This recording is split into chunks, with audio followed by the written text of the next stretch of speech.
হাটশিঙ্গিবাড়ির খারুয়াবান্ধা ফিল্ডেও শুভারম্ভ হলো অরুণোদয় প্রকল্প 3.0। হাটশিঙ্গিবাড়ির খারুয়াবান্ধা ফিল্ডে অসম সরকারের 3.0 শুভারম্ভী। আজ খাদ্য সুরক্ষা আইনের অধীনে 19,92,167 জন নতুন হিতাধিকারীর নাম সংযোজন হলো অরুণোদয় প্রকল্পে। অসমের মুখ্যমন্ত্রী ডক্টর হিমন্ত বিশ্ব শর্মা ভার্চুয়াল পদ্ধতিতে শুভারম্ভ করেন অরুণোদয় 3.0 প্রকল্পের।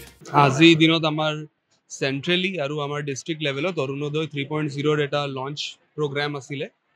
ইয়াতে আমাৰ সকলো ৰাইজক এটোৱে জনোৱা হৈছে যে অৰুণোদয় 3.0 ইনক্লুজন ক্ৰাইটেৰিয়া কি আছে, এক্সক্লুজন ক্ৰাইটেৰিয়া কি আছে, আৰু তাৰ লগতে এই বস্তুটোৰ আজি ইনফৰমেশ্যন দিয়া হৈছে যে আমাৰ জিলাখনত নতুনকৈ যে ৰেচন কাৰ্ডখিনি এতিয়া বনা হ'ব, কিয়কি ৰেচন কাৰ্ড আৰু তাৰপিছত অৰুণোদয়টো লিংক হৈ যাব। এইটোৰ কাৰণেও আমাৰ এইটো সভা আছিলে।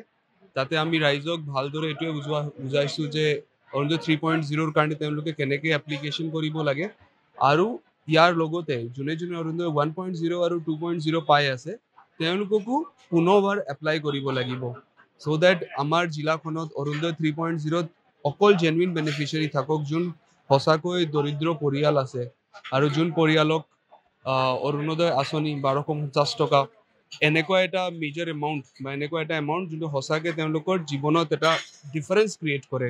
কিন্তু তাতে কি কি বস্তুৰ আছে, ঔষধি আছে, চেনি আছে, দাইল আছে।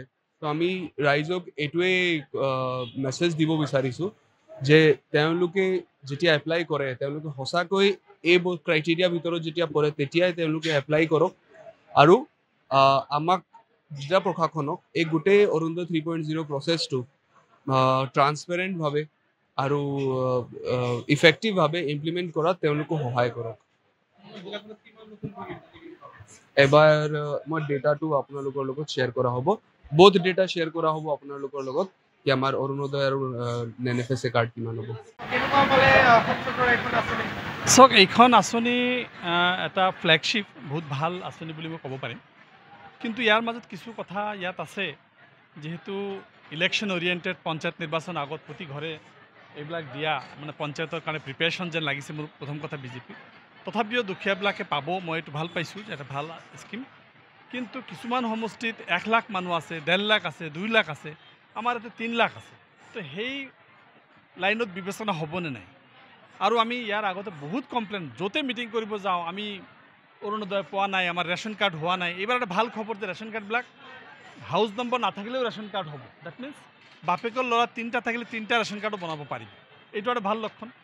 ছেকেণ্ড কথাটো হ'ল যে আধাৰ লগত চিটিং কৰিছে, ৰেচন কাৰ্ডৰ লগত অৰুণোদয় একেলগে চিটিং কৰিব।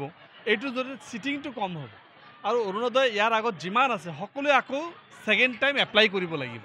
এইটোৰ জৰিয়তে আৰু বুথ ৱাইজ যিটো পলিং ষ্টেচন ৱাইজ যিটো হ'ব, মই ভাবোঁ যথেষ্টখিনি স্বচ্ছ হ'ব।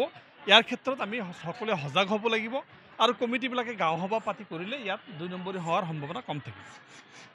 যে কোনো খবৰেৰ জন্য যোগাযোগ কৰুন 7099017330 এবং 7099017110 নম্বৰে।